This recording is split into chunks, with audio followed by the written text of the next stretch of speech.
बोले कुछ क्वेश्चन है किसी का तो बताइए।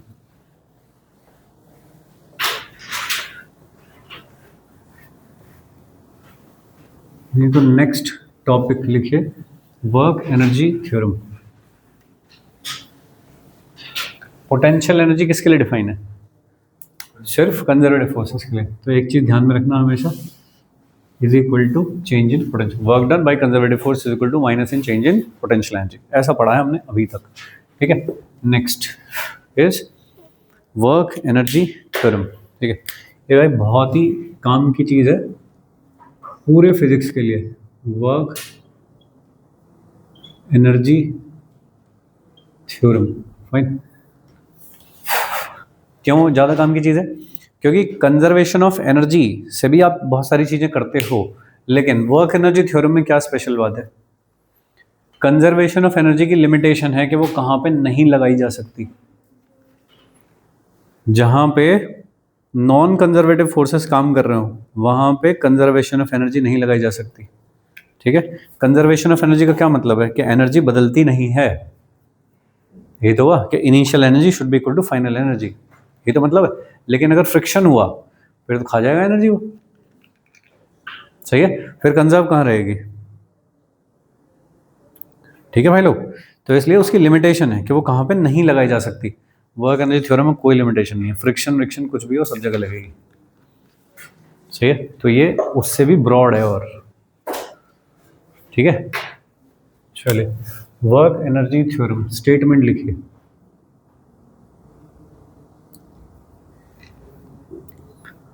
that work done by all the forces, work done by all the forces is equal to change in kinetic energy. Work done by all the forces is equal to change in kinetic energy।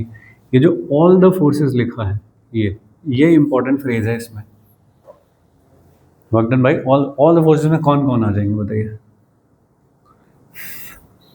Work done by all forces is equal to change in kinetic energy, या फिर work done by net force.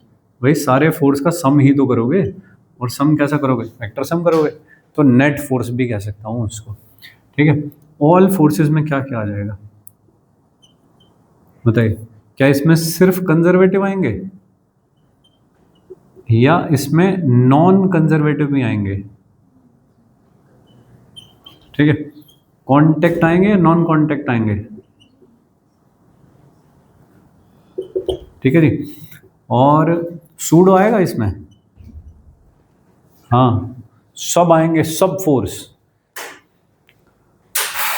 ठीक है भाई। चाहे contact हो non contact हो, चाहे वो फील्ड फोर्स हो नॉन फील्ड फोर्स हो, या वो कंजर्वेटिव हो नॉन कंजर्वेटिव हो, सूडो हो, कुछ भी कैसा भी फोर्स हो, सबका वर्क डन लिखना पड़ेगा मुझको। That will be equal to change in kinetic energy, मतलब kinetic energy final minus kinetic energy initial, ठीक है भाई। ये है स्टेटमेंट एंड मैथमेटिकल एक्सप्रेशन क्या है, और उसको लगाते हुए मुझे किस चीज़ का ध्यान रखना है कि सारे फोर्स कंसिडर करने चाहिए, कोई फोर्स भी बचा ना रह जाए, सारे फोर्स का वर्क डन चाहिए, ठीक है क्या? तो अगर हम ब्रॉडली दो कैटेगरी में डिवाइड करें कि या तो फोर्स कंजर्वेटिव होते हैं या तो नॉन कंजर्वेटिव होते हैं, तो फिर work done by all the conservative forces, work done by all the conservative plus work done by all non conservative should be equal to change in kinetic energy, ऐसा भी लिखा जाता है। Work done by conservative plus work done by non conservative is equal to change in kinetic energy, ठीक है। Derive कैसे करते हैं तुम्हारे लिए कुछ खास काम का नहीं है, बट फिर भी देख लेते हैं कि कैसे होता है। तो देखिए दो तरीके से करते हैं। ये इक्वेशन है, कौन सी equation? Third equation of motion, correct. इसे वेक्टर में लिखूं तो कैसी दिखेगी? v square u square plus 2a और s, ये दोनों वेक्टर है। अगर दोनों वेक्टर हैं तो ऐसे तो लिख नहीं पाऊंगा, बीच में कुछ तो लगाना पड़ेगा इनके। क्या लगाऊं, क्या लगाऊं? डॉट। क्रॉस नहीं लगेगा, क्यों नहीं लगेगा? अरे क्रॉस लगेगा तो वेक्टर आएगा, वेक्टर आएगा तो फिर ये भी वेक्टर होना चाहिए, ये भी वेक्टर होना चाहिए, लेकिन ये तो स्केलर है। स्केलर है वेक्टर है? वेलोसिटी का स्क्वायर है ये, वी डॉट वी है ये, स्केलर है ये। ठीक है, इस पूरी इक्वेशन में m/2 से मल्टीप्लाई कर दो। ठीक है, m/2 से मल्टीप्लाई कर दो। m क्या चीज़ है? मास ऑफ द पार्टिकल, जिसके आप ऊपर ये इक्वेशन लगा रहे हो। भाई कोई मास पार्टिकल होगा जो u वेलोसिटी से चल रहा होगा, जिस पे a एक्सेलरेशन लगाना है, तब उसकी वेलोसिटी v हुई, तो कोई मास तो होना चाहिए, तो वो मास है m। से मल्टीप्लाई कर दिया, कितना हो गया ये? mv²/2 is equal to mu²/2 plus m/2 और 2as। ऐसा, ये क्या चीज़ है? Kinetic energy final. ये कौन चीज़ है? इनिशियल प्लस ये देखना क्या है, ma.s। सही। Kinetic energy final minus kinetic energy initial को ही चेंज कहते हैं क्या? इज इक्वल टू, ये चीज़ क्या बताओ? हाँ, यह है नेट फोर्स, एफ नेट है। ये मैं तुम्हें कब से बता रहा हूँ, Newton second law, is not F is equal to M A, is sigma of F is equal to M A, या F net is equal to M A. तो ये वाली जो चीज़ है, जो एक्सेलरेशन जनरेट होता है, वो सारे फोर्सेस के सम अपॉन मास से जनरेट होता है वो एक्सेलरेशन। तो ये क्या चीज़ है? Summation of all the forces और डॉट एस, सारे फोर्सेस का सम, और डॉट एस का मतलब क्या हुआ? Work done by all the forces. तो ये क्या चीज़ हो गई? Work done by all the forces is equal to change in kinetic energy। ऐसा, ठीक है। अरे सही है, ये हुआ एक प्रकार का डेरिवेशन। जब फोर्स कांस्टेंट हो, क्योंकि ये जो सारे फोर्स थे वेरिएबल नहीं थे, कांस्टेंट थे, तो एक्सेलरेशन जो था वो भी कांस्टेंट एक्सेलरेशन था, तब लिखा है हमने ये सब कुछ। लेकिन अगर वेरिएबल फोर्स हो जाए तो तब कैसे होगा? तो kinetic energy is equal to क्या होती है? Half mv²।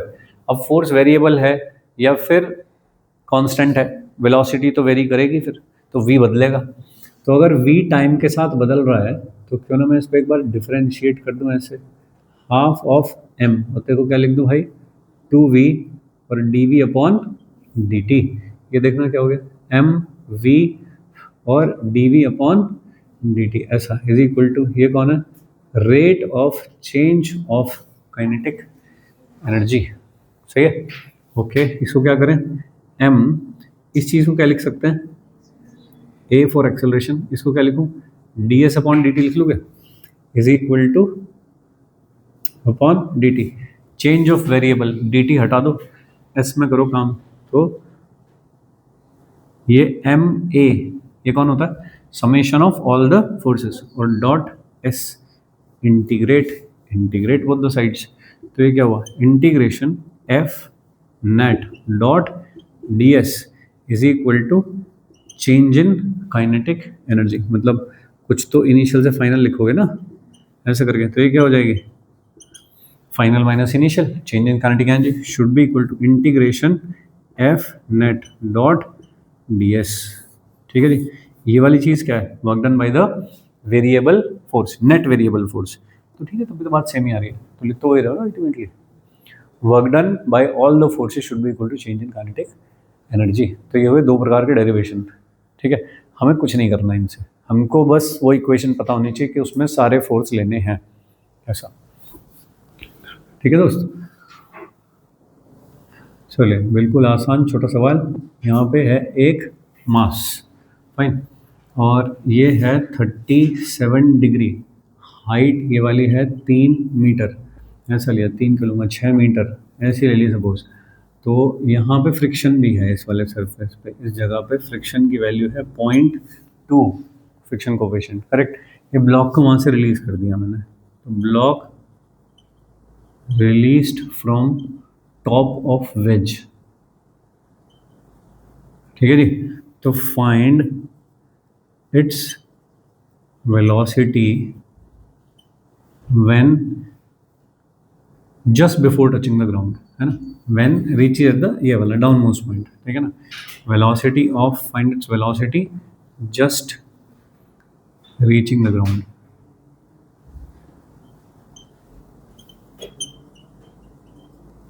जब जस्ट ग्राउंड पे पहुंच जाए उस टाइम पे इसकी वेलोसिटी बतानी होगी। ऐसा वेज फिक्स है भाई, वेज नहीं चल रहा। अब बताइए इस ब्लॉक के ऊपर क्या क्या फोर्स लग रहे होंगे। एक mg, एक नॉर्मल और एक फ्रिक्शन। अब तुम देख लो कि किस किस का वर्क डन लिखा जाएगा। तो वर्क डन लिखना तो सबका ही है खैर, तो वर्क डन भाई ऑल द फोर्सेस लिखना है हमको, तो वही होता है चेंज इन काइनेटिक एनर्जी के बराबर। तो मैंने वहां से रिलीज किया है, तो इनिशियली काइनेटिक एनर्जी कितनी थी, 0। Work done by all the forces में कौन कौन आएगा, normal reaction, friction and gravity. ये बनी इक्वेशन, इसमें रखनी है मुझे सारी वैल्यूज। ठीक है, बताओ।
कितना, 8√g/√5।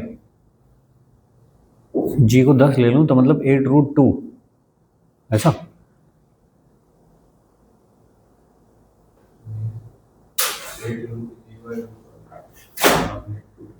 Eight root two. Work done में नॉर्मल रिएक्शन कितना होगा, बढ़िया। फ्रिक्शन का वर्क डन कितना होगा, मुझे ब्लॉक चलेगा, चलेगा ये।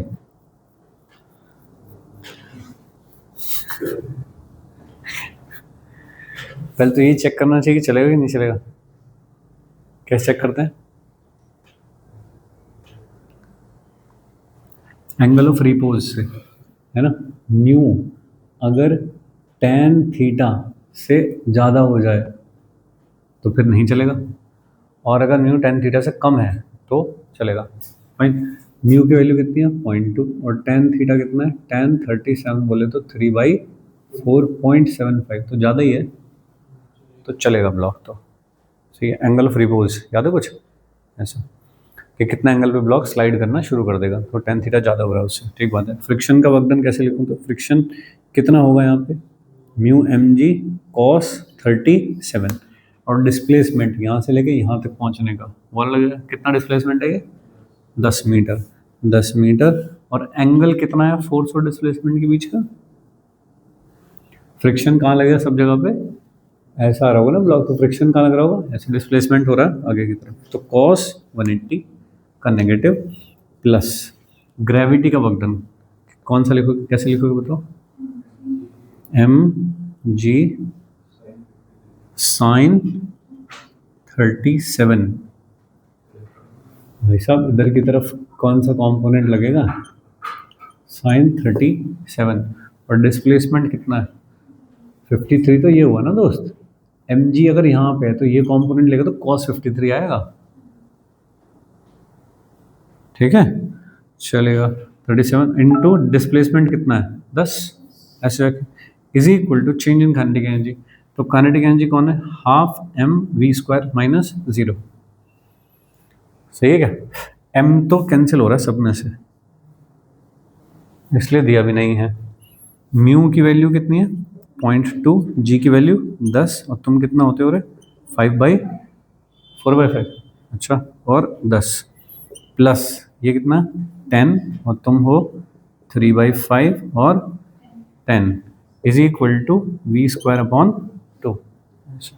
ठीक है, अब देख लो भाई थोड़ा सा सॉल्व करके कितना आता है। ये कितना हो गया 2 16, तो -16 प्लस ये कितना हुआ 60 is equal to V square upon 2।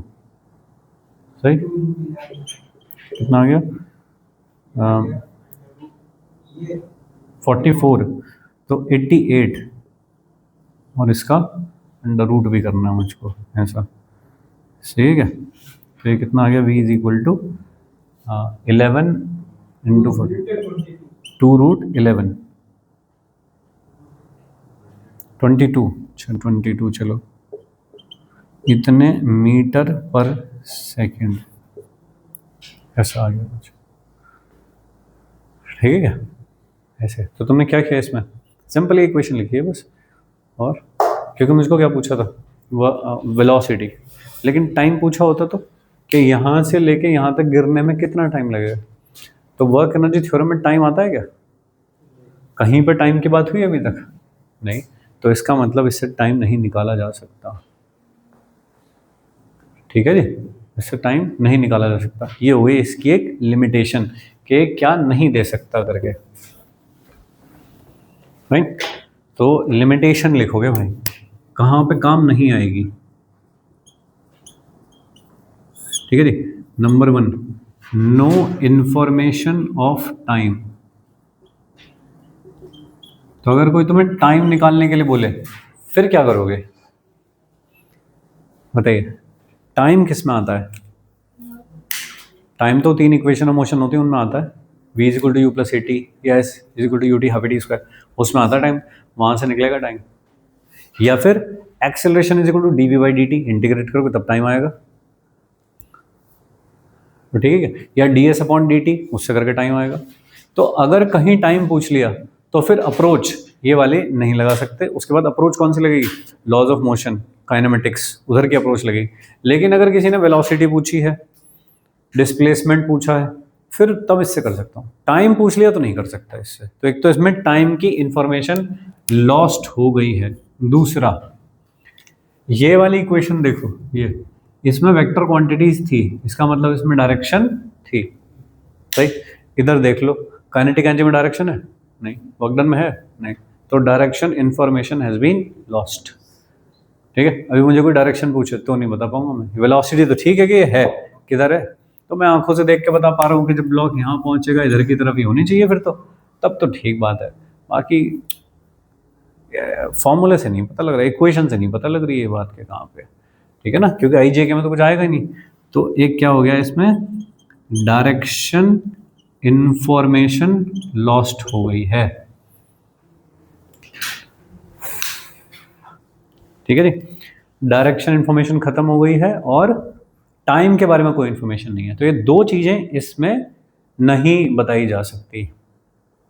ठीक है, बाकी कुछ भी ऐसा पूछा है कि एक्सीलरेशन की वैल्यू क्या है, या डिस्प्लेसमेंट, या फिर वेलोसिटी, तो वो मैं बता पाऊंगा फिर।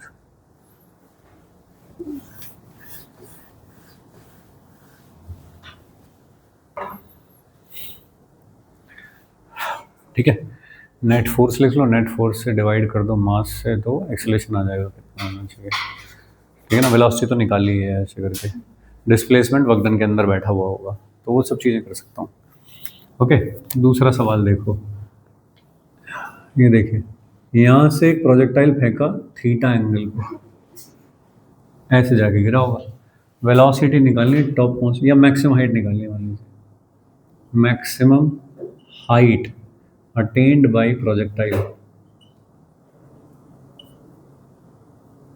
ठीक है, पता है ना तुमको फॉर्मूला क्या है मैक्सिमम हाइट का। ठीक है, कैसे निकाला था पहले, इक्वेशन मोशन का यूज़ करते हुए निकाला था।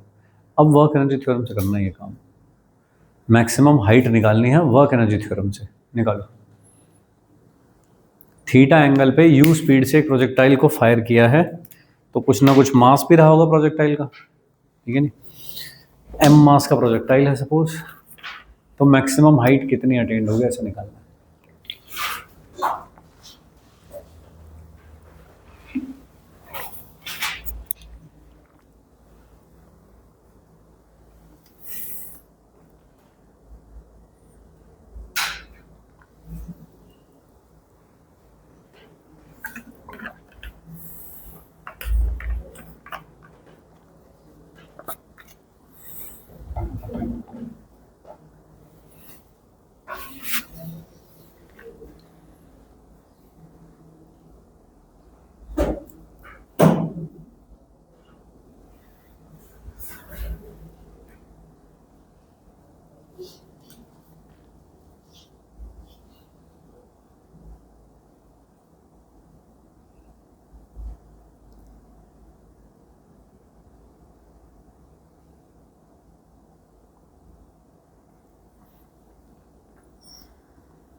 डन।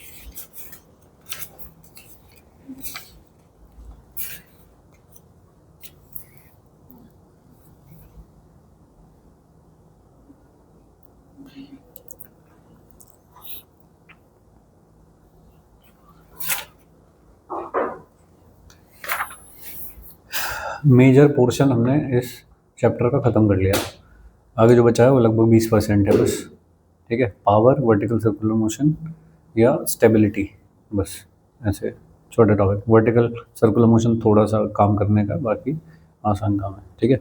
एक हम इसमें आगे करेंगे conservation of energy and then it will be done. तो अभी आप लोग कर पाओगे इसमें DPP 3 तक, और उससे पहले के सारे सॉल्व प्रॉब्लम। तो उससे पहले लगभग 40 सॉल्व प्रॉब्लम है, DPP 1 है, DPP 2 है, DPP 3 है, इतनी चीज़ हमने कर ली है, ठीक है। तो कल अपने को DPP 3 तक कंप्लीट चाहिए, ओके। एक्सरसाइज में क्वेश्चन नंबर 33 तक, एक्सरसाइज जेई मेन वाली एक्सरसाइज कह रहा हूँ, क्वेश्चन नंबर 33 तक डन चाहिए अपने को।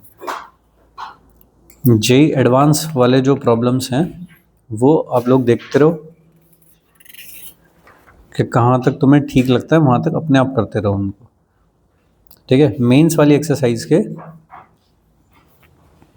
क्वेश्चन नंबर 33 तक चाहिए अपने को, फाइन।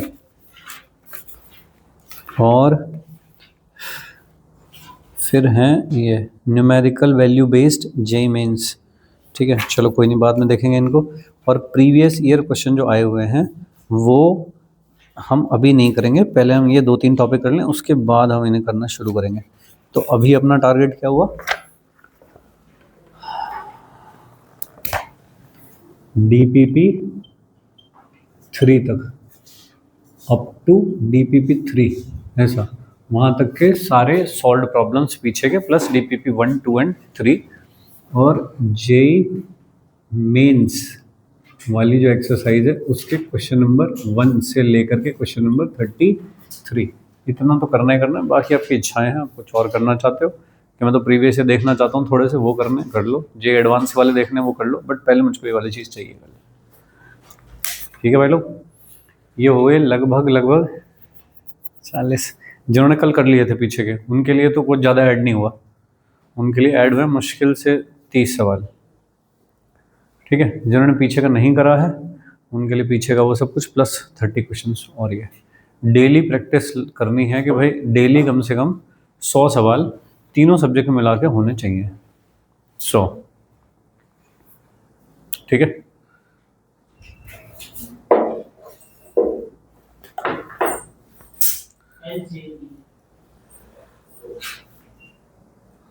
ठीक है, सब मिला के 100 सवाल के लगभग अपने को ट्राई मारने हैं हमेशा, क्योंकि 3 घंटे बैठूँ और 3 घंटे बैठ के 75 सवाल नहीं कर रहा हूँ तो फिर मतलब नहीं होता ना।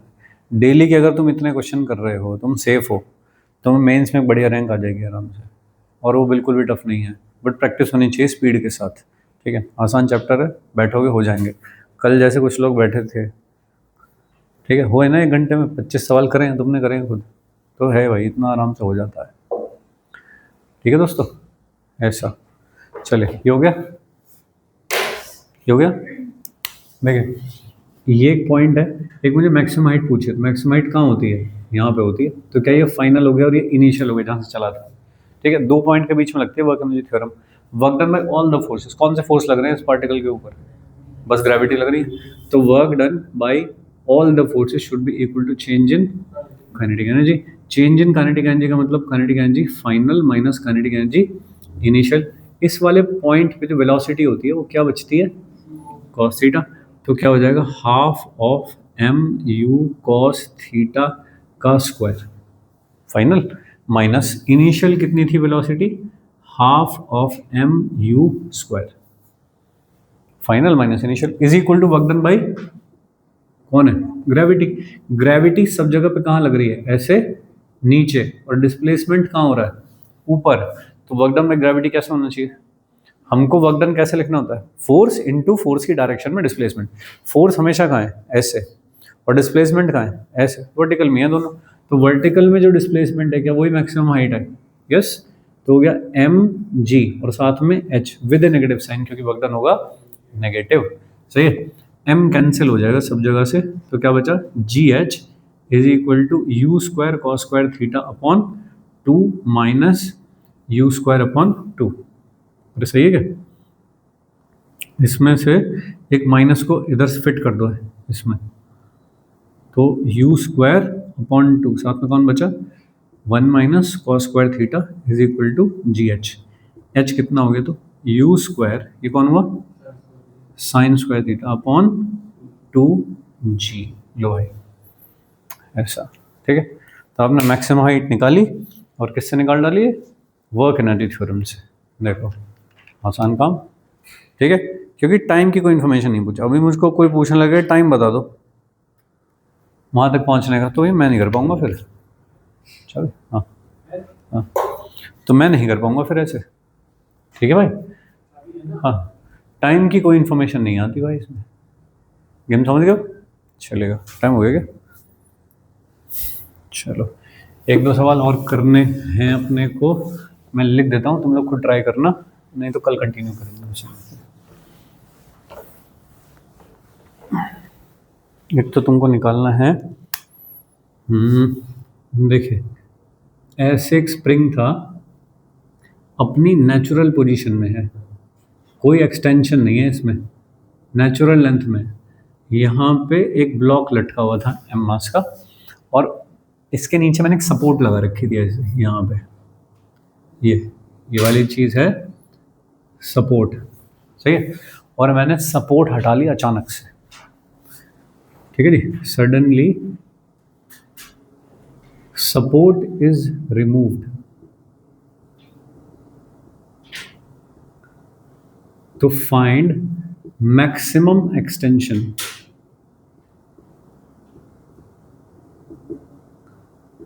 इन स्प्रिंग। मैक्सिमम एक्सटेंशन पूछा है एक सवाल। दूसरा ऐसे हैं 2 फिक्स्ड रेल्स, यहाँ पे एक पॉइंट है फिक्स पॉइंट, और यहाँ पे है एक स्प्रिंग, और उसमें लगी है एक रिंग। रिंग का मास है m, स्प्रिंग का स्प्रिंग कांस्टेंट है k, इन दोनों के बीच की डिस्टेंस है l, ये वाला एंगल है 37 डिग्री। ठीक है जी, natural length of spring is l। ठीक है, find speed of ring m when reaches at point A after release from point B, ये पॉइंट A है, B है। स्पीड रिंग की क्या होगी अगर पहुंचे ऐसे, ठीक है, नो फ्रिक्शन एनीवेयर, कोई फ्रिक्शन नहीं है भाई, ऐसा है, ठीक है। ये दोनों ट्राई करने हैं, कल करके लाइए तब डिस्कस करेंगे।